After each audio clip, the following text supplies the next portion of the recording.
Cordial saludo para todos los estudiantes. En esta segunda videoclase les estaré explicando los diversos tipos de reacciones químicas. Recuerden que en la primera videoclase que se realizó se habló en forma general acerca de lo que son las reacciones y las ecuaciones químicas. Para ello me estaré basando en un material que ha sido puesto a disposición de la Universidad Central del Ecuador. Entonces vamos a iniciar con la explicación. Antes de entrar a explicar cada uno de los tipos de reacciones químicas, es importante que conozcan cuáles son las evidencias que se tienen para nosotros poder decir con precisión que está ocurriendo una reacción química. Dentro de estas evidencias están las siguientes. Puede ocurrir cambio de color. Existe o puede darse liberación de energía en forma de luz o de calor. También lo contrario, absorción de energía, lo cual va a influir directamente en la disminución de la temperatura. Hay veces que uno está en el laboratorio realizando diversas prácticas y se da cuenta que cuando estamos mezclando reactivos entre sí, si es por ejemplo en un tubo de ensayo, uno nota que ese tubo de ensayo en ciertas ocasiones o se coloca caliente, es decir, aumenta la temperatura, o puede ocurrir lo contrario, que ese tubo de ensayo se tienda a sentirse frío, pero ya nosotros sabemos que en física el frío no existe, lo que existen son altas y bajas temperaturas. Entonces en este caso la temperatura baja drásticamente y eso es percibido por el tacto. Entonces esto es muy frecuente que ocurre en las reacciones químicas y por lo tanto se tienen como evidencias. Asimismo también puede ocurrir cambio de color, ¿verdad? En una reacción química. También desprendimiento de aromas característicos y aparición de burbujas o sólidos. ¿Cómo se representa una reacción química? ¿Para qué uno hace esto? Bueno, con el propósito de recordar lo explicado en la videoclase 1, se suelen representar las reacciones químicas para poder describir los cambios que suceden en la naturaleza debido al reordenamiento de los átomos de la materia de forma objetiva, cuantitativa y ordenada. Recordando algo acerca de las ecuaciones químicas, dice que estas muestran las sustancias que inician una reacción, las cuales se denominan reactivos. Recuerden que las sustancias que primero deben estar presentes en una ecuación química son los reactivos, ya que si no hay reactivos, pues no van a obtenerse productos, que es la segunda idea que les manifiestan en el punto 2. Dice que muestran las sustancias que se forman debido a la reacción, las cuales se denominan productos. Estos productos, ya ustedes saben muchachos, que se van a obtener gracias a estos reactivos. Muestran la dirección en la cual pues se da el progreso de la reacción química. Y ya sabemos muchachos que esta reacción química va a contener una flecha, ¿cierto? Una flecha que va a indicar la dirección de la reacción química.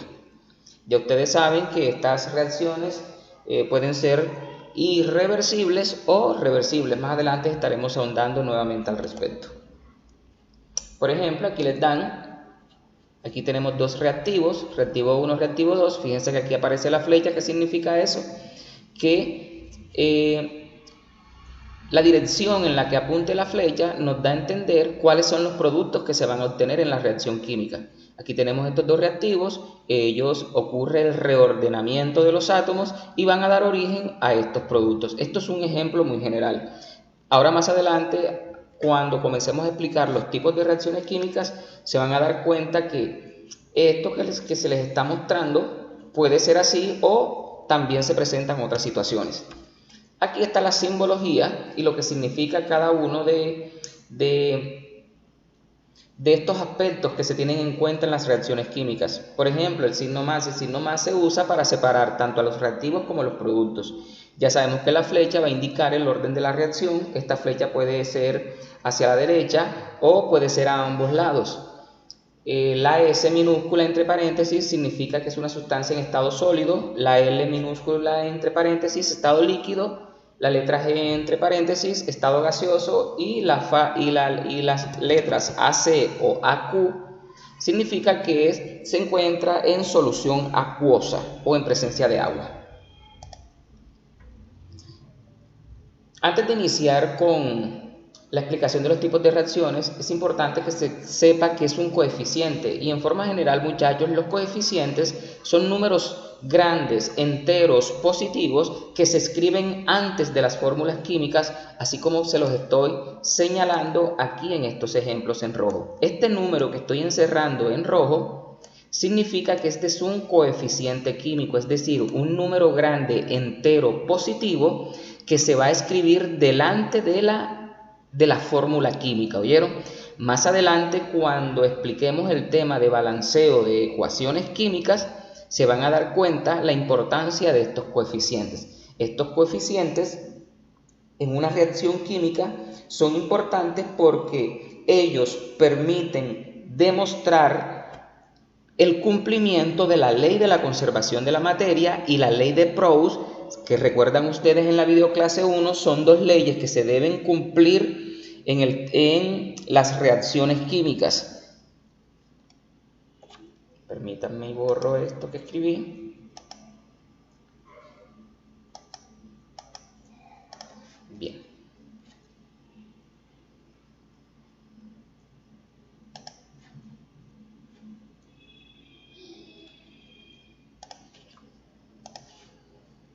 Listo. Ya explicamos que era un coeficiente químico. Ahora vámonos con lo que es el subíndice. El subíndice, muchachos, a diferencia de los coeficientes, son los números pequeñitos que se escriben al final de un elemento químico o de una fórmula química. Por ejemplo, aquí les están dando unos elementos químicos y fíjense que después del símbolo del elemento químico les colocan ese subíndice, que es el número pequeñito que va después de ellos. Estos subíndices se pueden escribir tanto en elementos individuales como están acá o ya en fórmulas químicas. ¿Oyeron? Por ejemplo, vamos al caso de la diapositiva anterior. Fíjense, por ejemplo, aquí H2O. Fíjense, este sería el coeficiente, y este 2 que está después del hidrógeno, que está más pequeño que este otro 2, a este se le conoce como subíndice. Ya ustedes saben esto, pero es bueno recordarlos. Las reacciones químicas, muchachos, se suelen clasificar también de acuerdo a la velocidad de la reacción química, y estas se clasifican en reacciones lentas y reacciones rápidas. Cuando hablamos de reacciones lentas, cuando la cantidad de producto formado o la cantidad de reactante consumido por unidad de tiempo es muy pequeña. Y cuando hablamos de reacciones rápidas, cuando la cantidad de producto formado o la cantidad de reactante consumido por unidad de tiempo es grande. Eso va a depender del tipo de reacción química que se esté llevando a cabo. Por ejemplo, aquí tenemos el sodio y tenemos el agua. Recuerden que cuando explicamos el tema de los hidróxidos en el primer periodo, recuerden que este sodio, que es un metal, cuando se combina con el agua, ocurre un reordenamiento atómico, y esto es lo que posibilita la formación del hidróxido de sodio. Dice que este ejemplo es rápida, ya que se tarda muy poco en consumirse todo este sodio. Es decir, cuando el sodio está en el agua, en presencia de agua, la reacción es muy rápida. Incluso este tipo de reacciones se tienen que manejar con mucha precaución, ya que el sodio tiende a ser explosivo. El otro ejemplo que tenemos, el hierro y el oxígeno. Fíjense que se forma el óxido de hierro, ¿verdad? Es un óxido básico, si lo recuerdan, ¿cierto? Este tipo de reacción es lenta, ya que el hierro se oxida con el aire a una velocidad baja. Imagínate, por ejemplo, que en tu casa tienes una ventana y el protector de esa ventana está hecha de metal. Uno habitualmente dice que es hierro. Tú te das cuenta que ese hierro, aunque está en el ambiente donde hay oxígeno, de un día para otro no se va a oxidar. Para que tú observes ese protector oxidado, eso tiene que pasar muchísimo tiempo. Entonces, en este caso, hablamos de reacciones lentas. ¿Cuáles son los factores que inciden en las reacciones químicas? Obviamente la naturaleza de los reactivos o reactantes. Reactantes es lo mismo que reactivos, ¿oyeron? De igual forma la concentración que estos tengan. Obviamente que dependiendo de la concentración de los reactivos, la cantidad de producto que se forme va a ser directamente proporcional. la temperatura. Muy importante la temperatura en las reacciones químicas, ya que algunas de ellas, para que puedan ocurrir de forma rápida, la temperatura debe estar estable o debe ser aumentada. Y también la presencia de catalizadores. ¿Qué son los catalizadores? Creo que en la videoclase 1 les hablé al respecto. Vuelvo y les recuerdo. Los catalizadores, muchachos, son sustancias que se emplean para que las reacciones químicas ocurran de una forma mucho más rápida. ¿Oyeron? Cuando en una reacción química hay catalizadores, el producto que se forma es bastante rápido. Ahora sí, entremos entonces a los tipos de reacciones químicas. Se ha hecho la siguiente clasificación. Primero, reacciones de síntesis, reacciones de combustión, reacciones de descomposición, de desplazamiento o sustitución simple y de doble desplazamiento o sustitución doble. Vamos entonces a explicar las reacciones de síntesis en primer lugar. Las reacciones de síntesis, apreciados estudiantes, son aquellas reacciones en las que se tienen, por ejemplo, dos reactivos, como se los estoy señalando aquí. Se tienen estos dos reactivos A más B y al final se obtiene un solo producto, que en este caso es C. ¿De dónde surgió esta C? De la combinación de estos dos reactivos iniciales. Para ello tenemos estos dos ejemplos. Sodio, que está en estado sólido, recuerden que la S entre paréntesis significa en estado sólido, más el cloro, que está en estado gaseoso. Cuando estos dos elementos reaccionan químicamente entre sí, se forma el NaCl, que ustedes recuerdan que es una sal, cloruro de sodio o sal de cocina o sal común. Fíjense que este sodio está en estado sólido. Este es un ejemplo de reacción de síntesis, porque observan ustedes que se tienen dos reactivos que se mezclan entre sí para formar un solo producto, tal y cual como ustedes lo están observando aquí. Se mezcla este elemento con este otro y al final se obtiene uno solo. Otro ejemplo, tenemos el óxido de calcio y el agua. El óxido de calcio va a estar en estado sólido y el agua va a estar en estado líquido.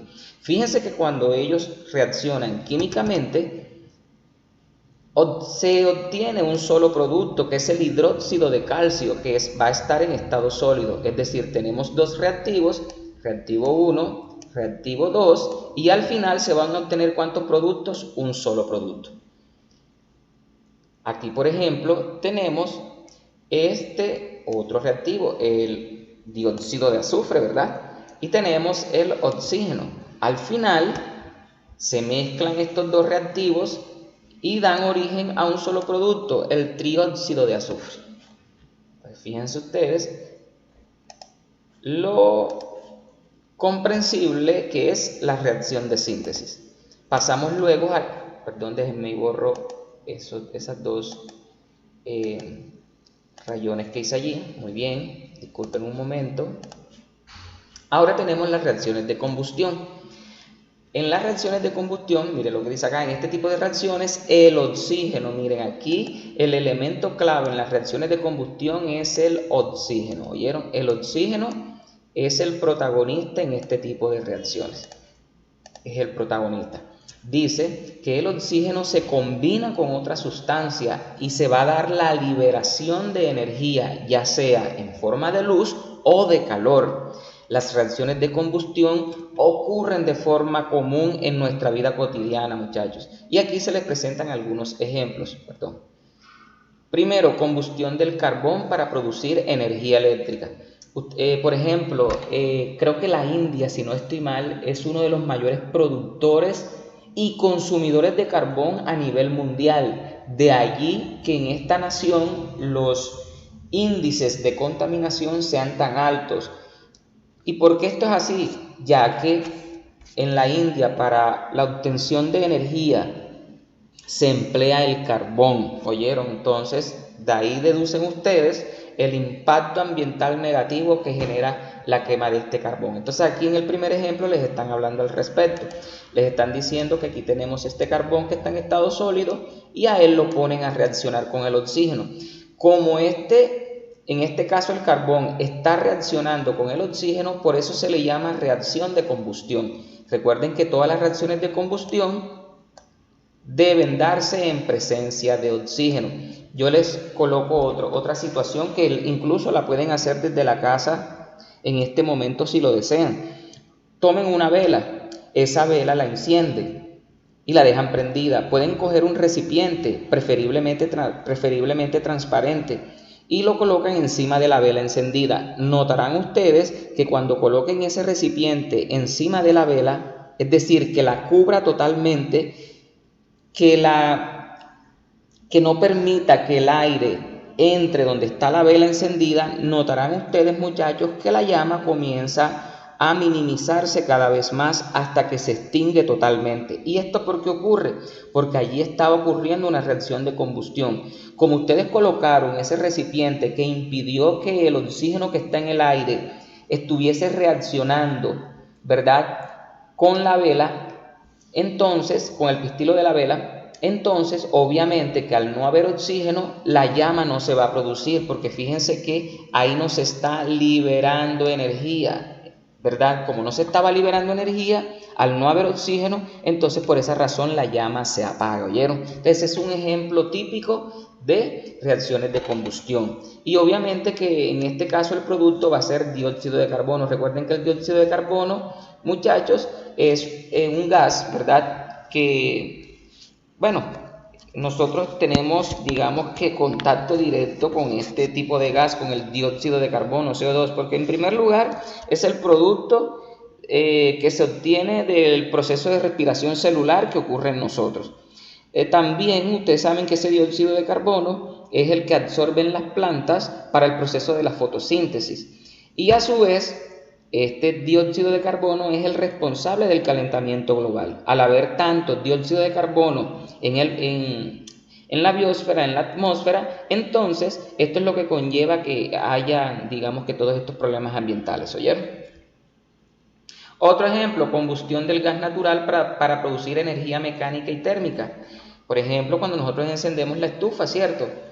Para tú encender la estufa, obviamente en el ambiente hay oxígeno, ¿cierto? Dentro de los gases que están presentes en el gas natural se encuentra el metano, CH4. Este es un hidrocarburo, un compuesto orgánico, ¿oyeron? Esto lo vamos a ver cuando estemos, Dios mediante, en grado 11. Este metano CH4 reacciona en presencia de oxígeno y esto va a liberar dióxido de carbono y también se van a liberar moléculas de agua en forma líquida, ¿oyeron? Entonces fíjense que estos son ejemplos de reacciones de combustión porque en los reactivos siempre debe estar presente el oxígeno, ¿oyeron, muchachos? Y también ocurre liberación de energía, ya sea en forma de luz o de calor. Permítanme un momento. Tenemos las reacciones de descomposición. En las reacciones de descomposición, un solo compuesto se divide en dos o más elementos o incluso nuevos compuestos, ¿oyeron? Esto es lo contrario de las reacciones de síntesis. Recuerden que las reacciones de síntesis era donde A más B produce C.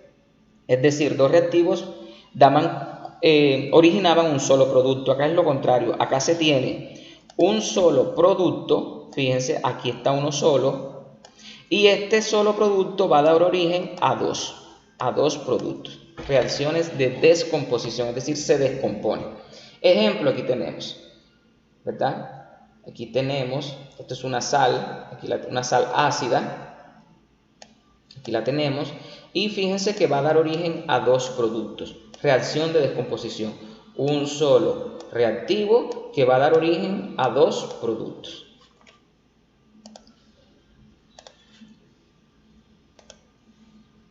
Bien, ahora están estas situaciones, muchachos, que les recomiendo realicen.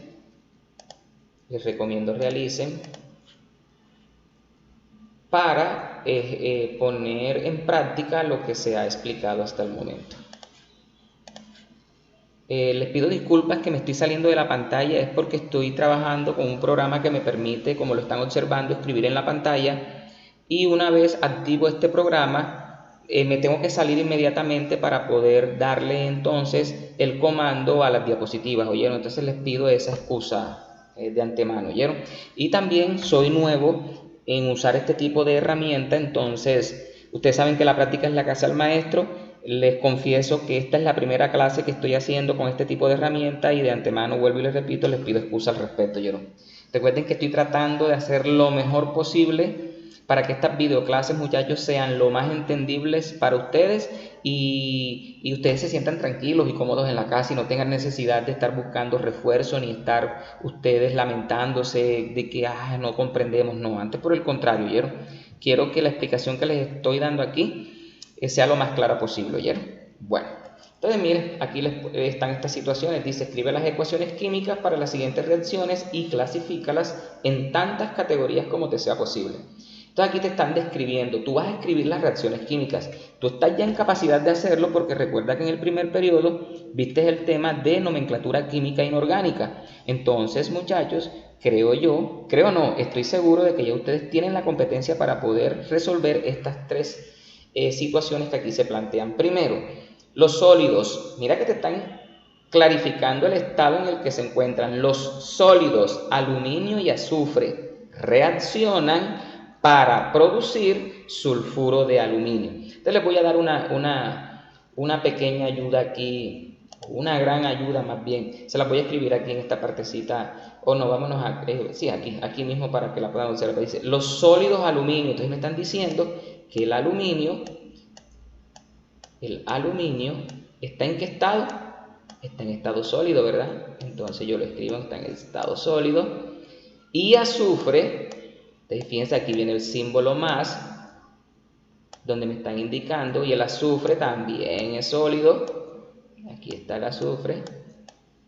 Dice, los sólidos aluminio y azufre, fíjense, ya lo representé, reaccionan para producir. Cuando me dicen esto, inmediatamente ya me están diciendo que estos dos son los reactivos. Y la flechita significa producen, ¿verdad? O reaccionan para producir sulfuro de aluminio. Entonces, sulfuro de aluminio, ¿cierto? Fíjense, ahí se ha formado esa sal. Entonces, esto es lo que tú vas a representar. Tú allá en la casa vas a verificar si ya recuerda el tema que explicamos en el primer periodo, donde se te explicaba cómo hacer correctamente fórmulas químicas, y para ello tú tienes en cuenta los estados de oxidación, ¿cierto?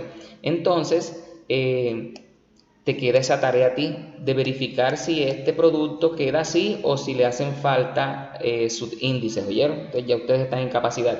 Esto que les estoy representando aquí, muchachos, es lo que van a hacer en la situación 2 y situación 3. Además, me van a decir qué tipo de reacción química es la que se presentó aquí, ¿oyeron? Aquí perfectamente observamos que hay dos reactivos que se combinan para originar un solo producto.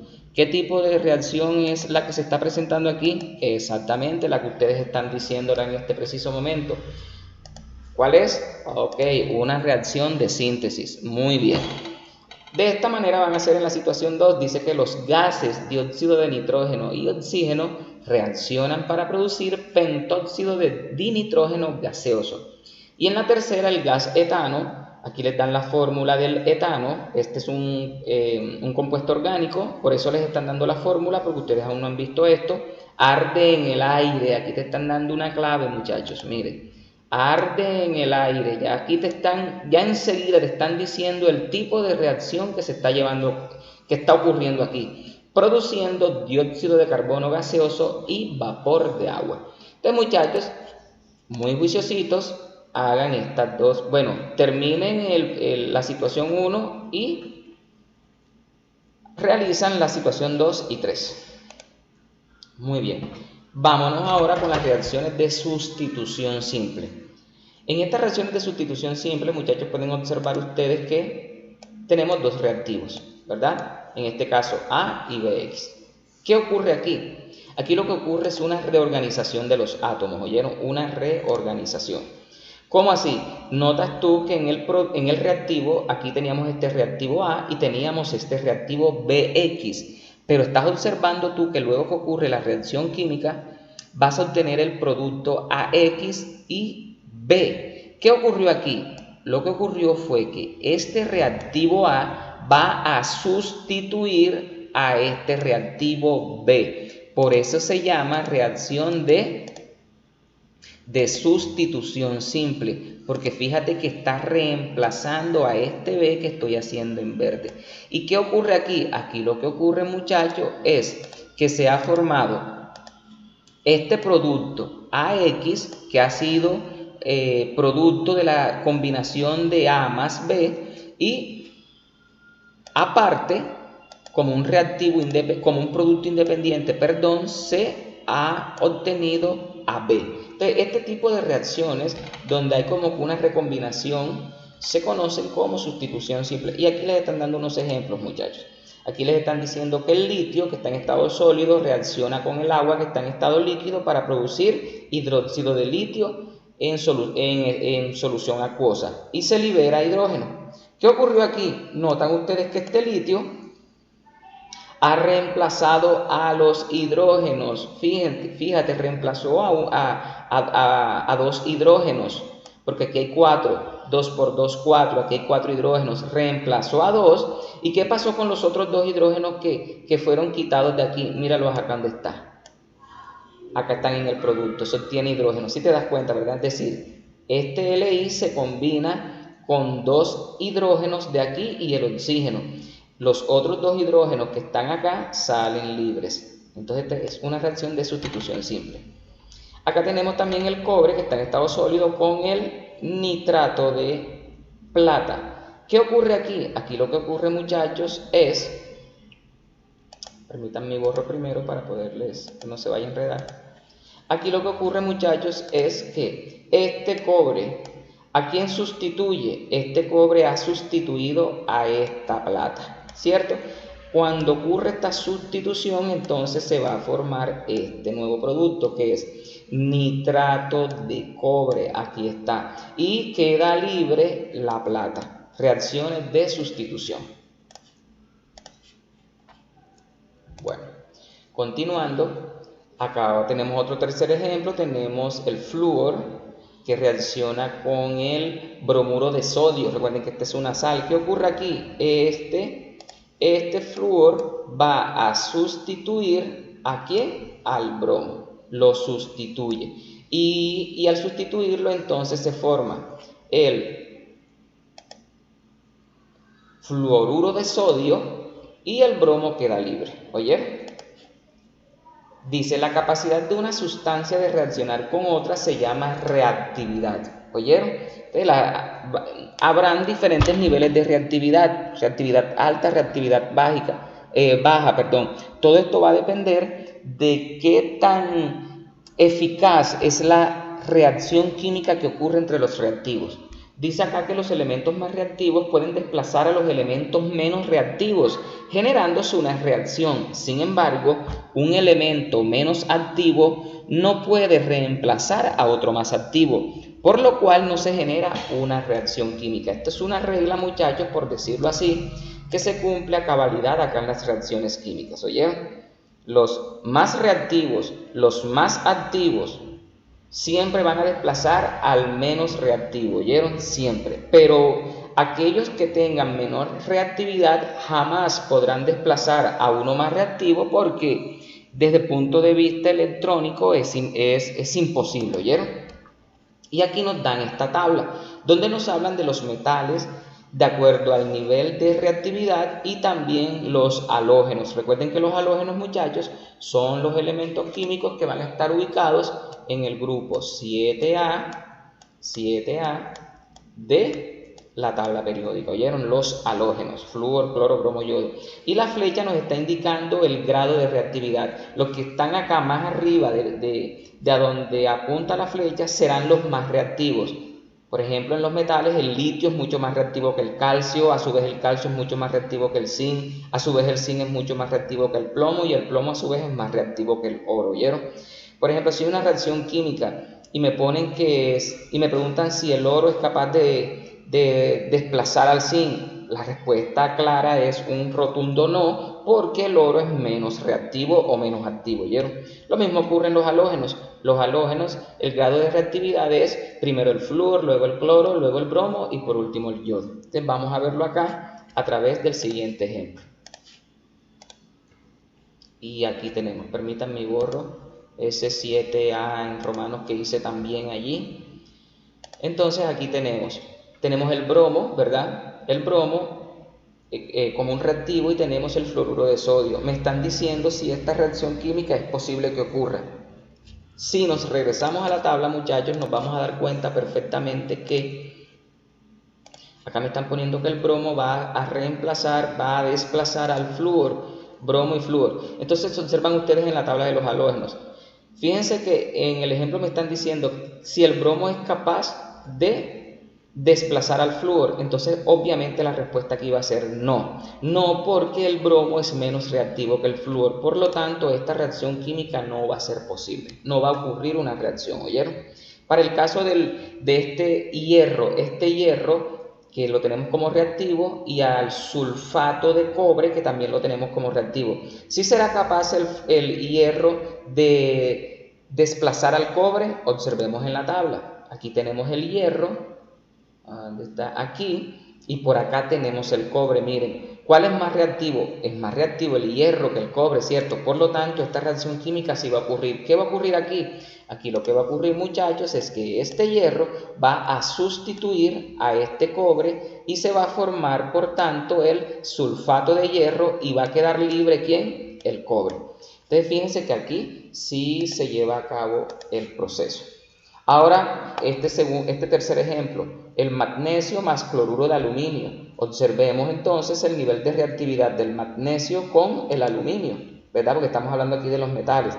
Aquí tenemos el magnesio, mírenlo aquí está el magnesio y aquí está el aluminio. Aunque son vecinos, pero fíjense que el magnesio es mucho más reactivo que el aluminio. Entonces, en este caso sí ocurre la reacción química. Otra reacción de sustitución simple, porque el magnesio sustituye al aluminio, formándose el cloruro de magnesio y queda libre ¿quién? El aluminio. Bien, ahora tenemos aquí el bromo. El bromo más el cloruro de magnesio. ¿Será que este bromo es capaz de desplazar este cloro? Observemos en la tabla. Bromo y cloro. Fíjense que aunque están vecinos, sin embargo el cloro es mucho más reactivo que el bromo. Por lo tanto, aquí tampoco va a ocurrir reacción química, ya que el bromo es menos reactivo que el cloro, ¿oyeron? Entonces, digamos que esta tabla que se les está presentando aquí es un referente para que ustedes puedan precisar si en una reacción química es posible que un elemento desplace a otro, ¿oyeron? Permítanme y borro esto que está aquí. Dice, vas a predecir, tú vas a mirar si ocurrirán las siguientes reacciones. De acuerdo a la tabla que te mostré, vas a decir si esta reacción es posible, si este potasio es capaz de sustituir a este zinc. En esta segunda me vas a decir, y obviamente si es posible escribes aquí el producto que se obtiene, ¿oyeron? Y si no es posible siempre vas a escribir NR, es decir que no hay reacción. En este segundo caso vas a decir si el cloro es capaz de desplazar al flúor. Y acá en este tercer ejemplo vas a decir si el hierro es capaz de desplazar o sustituir a este sodio. Entonces, para que hagan estos ejercicios, para que los vayan haciendo allí en el diario de clase de química. Seguimos entonces con las reacciones de sustitución doble. Fíjense que en el caso anterior solamente un elemento desplazaba o reemplazaba a otro elemento químico, ¿cierto? Ahora no. Aquí va a ocurrir un rearreglo de todos los elementos que hacen parte de los reactivos, ¿oyeron? Y este tipo de reacciones de sustitución doble, muchachos, especialmente se da entre sustancias iónicas. ¿Qué son iones? Los iones, recuerden ustedes que son átomos que van a tener cargas, ya sea positivas o negativas. Fíjense que aquí en el ejemplo general de esta reacción química se tiene que el reactivo AX más el reactivo BY, pero fíjense que en cada uno de estos elementos les están indicando la carga, ¿cierto? Catión y anión. Entonces, ¿qué es lo que ocurre acá? Obviamente aquí lo que va a ocurrir, muchachos, es una reorganización de los átomos, es decir, este reactivo A, que es positivo, ¿cierto? Obviamente que cuando reaccione químicamente con este otro reactivo, él va a sentir atracción por el reactivo Y, que tiene la carga negativa en el otro reactivo. Y obviamente, este X, que es negativo de este reactivo, va a sentir atracción por este B, que es positivo del otro reactivo. De esta forma se obtienen dos nuevos productos totalmente diferentes, ¿oyeron? Totalmente diferentes a los reactivos iniciales, como lo pueden observar allí. Siendo así, entonces, dice que todas las reacciones de doble sustitución producen un precipitado. Es decir, un precipitado, muchachos, es una sustancia que generalmente es sólida y se va al fondo del recipiente donde está ocurriendo la reacción química. Cuando uno hace este tipo de reacciones en el laboratorio, muchachos, uno observa que si, por ejemplo, está trabajando en un tubo de ensayo, uno ve que en el tubo de ensayo se forma una nueva sustancia que es sólida y que se va al fondo del recipiente, ¿oyeron? Hay veces que esos precipitados no es necesario que se vayan totalmente al fondo del recipiente, sino que pueden quedar un poquito arriba, pero igual son precipitados, ¿oyeron? Y aquí nos dan un ejemplo ya de una reacción química. Tenemos el hidróxido de calcio más el ácido clorhídrico. Recuerden que cuando se combinan hidróxidos con ácidos se forman sales. Aquí se forma el cloruro de calcio. ¿Qué es lo que está ocurriendo aquí? Observen ustedes que este calcio, que en este caso va a ser la parte positiva, ¿verdad?, de la fórmula química. Ya ustedes saben identificar cuál es la parte positiva y la parte negativa de las fórmulas químicas. Aquí tenemos, voy a tratar de hacer este símbolo positivo, ustedes disculpen, vuelvo y les repito, primera vez que estoy usando este programa, ¿oyeron? Entonces aquí tenemos cómo se da la reorganización aquí. Fíjense que esta parte positiva va a ser atraída por la parte negativa del otro reactivo y por lo tanto se va a formar este producto que es el cloruro de calcio, una sal, y acá, muchachos, nos va a quedar libre este grupo H y nos queda libre este hidrógeno. Al quedar ellos libres, ellos se juntan para formar ¿a quién? Al agua. Entonces fíjense ustedes aquí cómo ocurre una reacción de sustitución doble. Bien, continuando con la presentación, muchachos, tenemos, permítanme borro esto de aquí. Dice que pasos para reacciones de doble desplazamiento. Entonces dice, primero vas a escribir los componentes de los reactivos de una ecuación con estructura básica. Aquí te están dando los ejemplos: nitrato de aluminio y ácido sulfúrico. Vas a identificar los aniones y cationes de cada compuesto. Ya aquí los has identificado. Has dicho que el aluminio es la parte positiva y el NO3 es la parte negativa. En el ácido, el hidrógeno es la parte positiva y el SO4 es la parte negativa. Dice que vas a cruzar los cationes y aniones de los compuestos. Entonces, tú vas a escribir aquí cuáles serían los productos que se obtienen allí. Aquí te piden la fórmula de los productos, aquí están. O sea, estas mismas fórmulas que escribes aquí las vas a escribir acá, pero acá solamente vas a indicar cada elemento o compuesto con su respectiva carga. Y acá simplemente vas a escribir ya las fórmulas químicas de los productos. Aquí vas a escribir la ecuación completa, es decir, nitrato de aluminio más ácido sulfúrico produce lo que tú tuviste acá. Y esta parte de balancear la ecuación, eso todavía no lo van a observar porque aún no se los he explicado. Entonces fíjense ustedes qué interesantes son estas diapositivas y por eso pues opté por emplearlas para la explicación en la clase de hoy. Ejemplo, predecir una reacción de doble sustitución. Van a hacer casi lo mismo que se les explicó en la tabla anterior. Oyeron, ustedes van a terminarla. Recuerden que este 2 que está aquí no se escribe así de grande, se escribe como subíndice. Disculpen, pero en la diapositiva pues no dio opción para minimizar el 2 y lo mismo este 4. Oyeron, estos 4, este 2 y este 4 se escriben más pequeños. Cuando ustedes lo pasen al diario de clase de química, recuerden hacerlos más pequeños. Lo mismo que este 2. Este 2 lo escriben más pequeñito. ¿Oyeron? Bueno. Y terminan este proceso que aquí les están indicando. Ahora, según el sentido de la reacción, pueden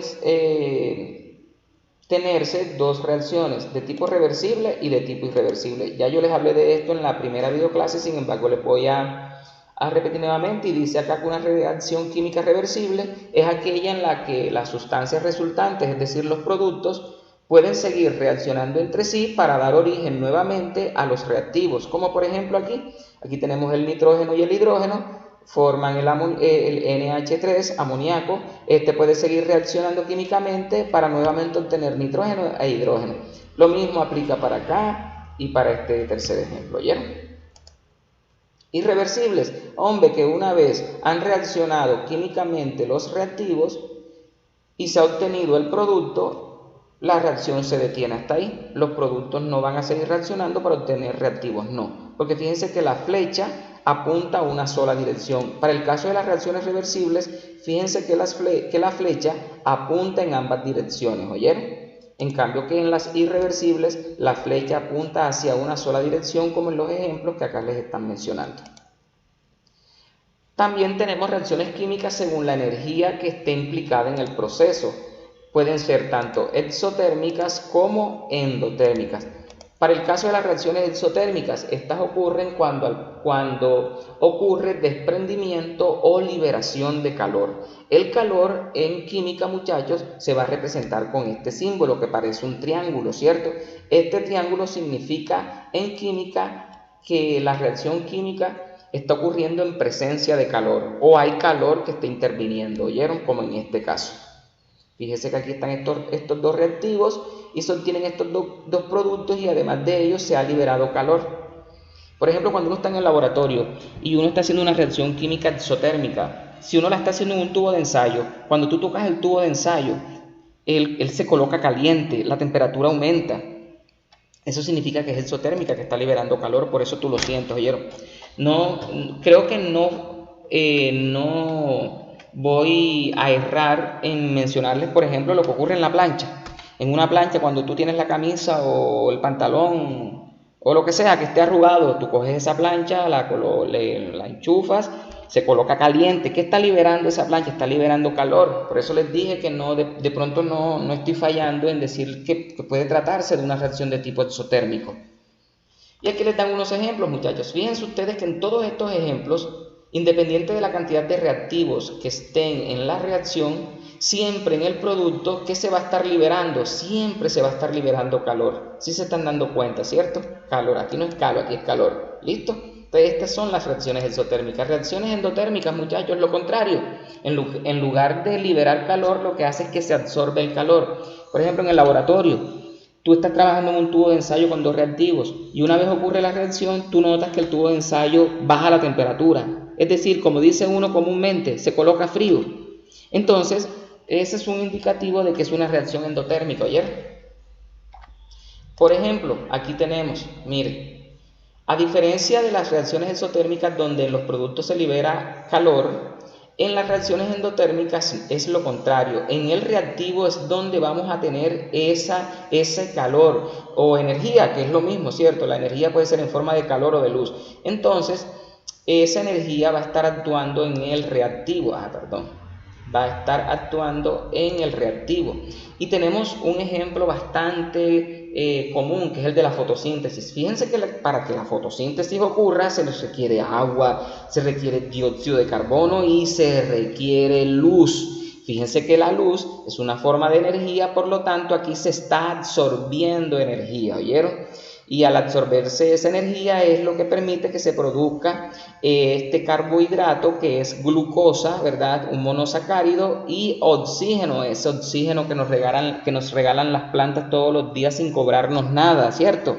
Por eso ustedes, muchachos, todos los días deben darle gracias a Dios porque Él fue tan inteligente de crear las plantas. Las plantas son unas verdaderas fábricas, máquinas productoras de oxígeno, ¿oyeron? Ese oxígeno que nos permite a nosotros tener vida proviene de las plantas, por eso debemos cuidar las plantas, ¿oyeron? Y por eso es que yo tengo mi semillero de investigación fitoquímica en el cual hacemos estudios sobre las plantas medicinales y la importancia que éstas adquieren en nuestra vida cotidiana. Imagínense en este tiempo donde está esa pandemia de la COVID-19, les voy a compartir un video que hicieron en la Universidad de Cartagena en un grupo de investigación en donde ellos hicieron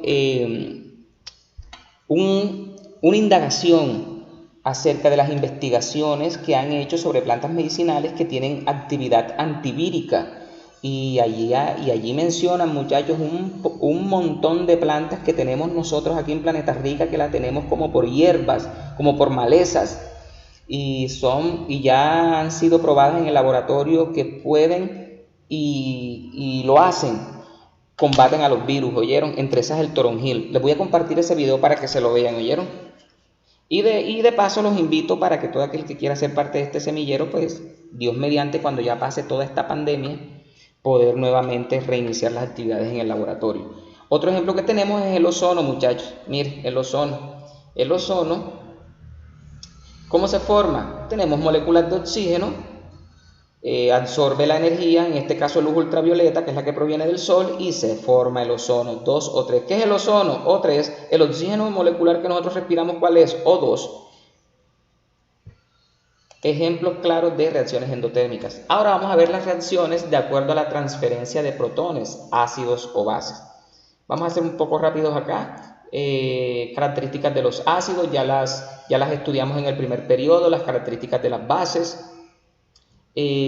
Acerca de esto hay unas teorías, entre ellas la teoría de Arrhenius sobre ácidos y bases. ¿Qué dice esta teoría? Esta teoría dice que ácido es aquella sustancia que en disolución acuosa, es decir, en presencia de agua, va a producir iones hidrógeno o bien iones hidróneo, como en este caso H3O. Recuerden que el agua es H2O, se escribe aquí H3O, indicando que está presente un ion hidrógeno. ¿Oyeron? Aquí están unos ejemplos que ustedes perfectamente pueden observar allí en la pantalla. ¿Qué dice Arrhenius acerca de las bases? Base es aquella sustancia que en disolución acuosa produce iones hidróxido OH al disociarse, ¿verdad?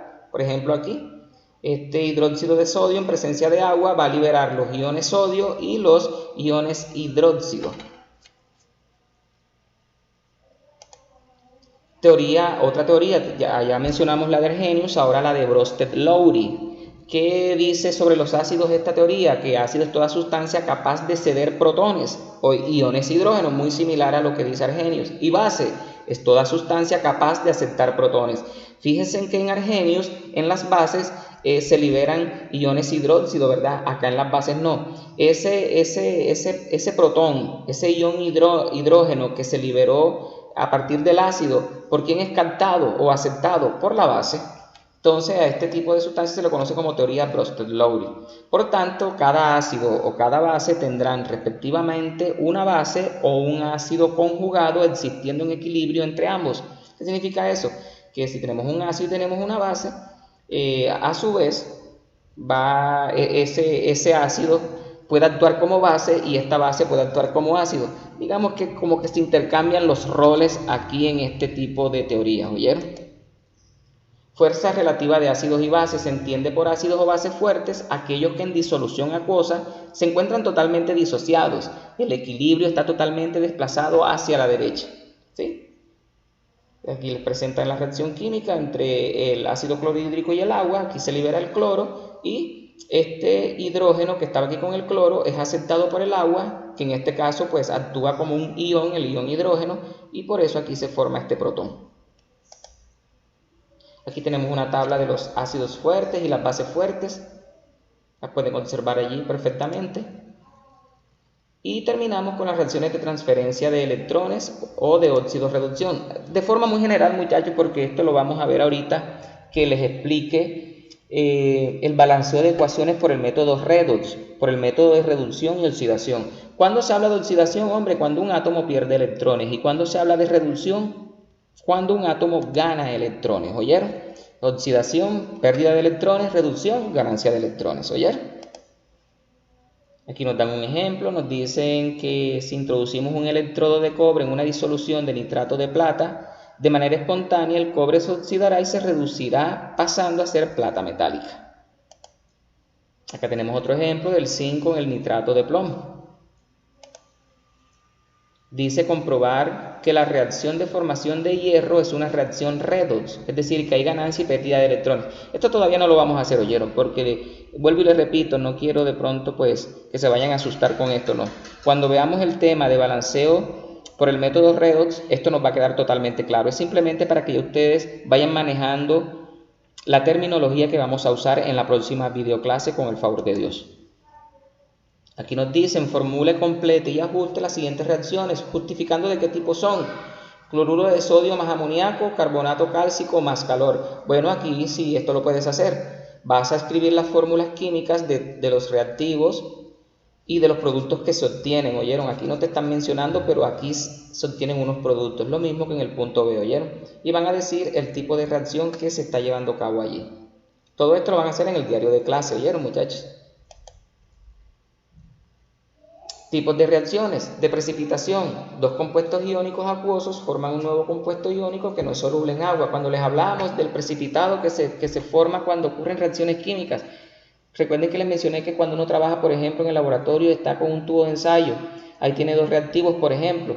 Cuando estos reactivos interactúan entre sí, el producto que se obtiene es un precipitado. Es una sustancia que no se mezcla que no es soluble, ¿cierto? Con las demás sustancias. Por ejemplo, aquí en este tubo de ensayo lo pueden observar. Miren, este es el precipitado, esta sustancia amarillenta que se ve allí. Reacciones de neutralización. En forma general, las reacciones de neutralización, muchachos, son las que se llevan a cabo cuando un ácido reacciona con una sal. Siempre que un ácido reacciona con una sal, se neutralizan ambos. Y por eso se llaman reacciones de neutralización, valga la redundancia, ¿oyeron? Y esto es todo por ahora, muchachos. Espero que la información que les brinde en esta videoclase les sea de ayuda. Les voy a dejar una actividad. Van a realizar las actividades que están incluidas aquí en estas diapositivas. Las van a hacer en el diario de clase de química. Y anexo a esto les voy a dejar una actividad. ¿Oyeron? Que me van a presentar. En otro video les estaré explicando cómo es la forma de presentar las actividades que les acabé de mencionar. ¿Oyeron? Que tengan buena tarde. Por último, aquí les presento la dirección electrónica o URL en donde pueden encontrar las diapositivas en internet.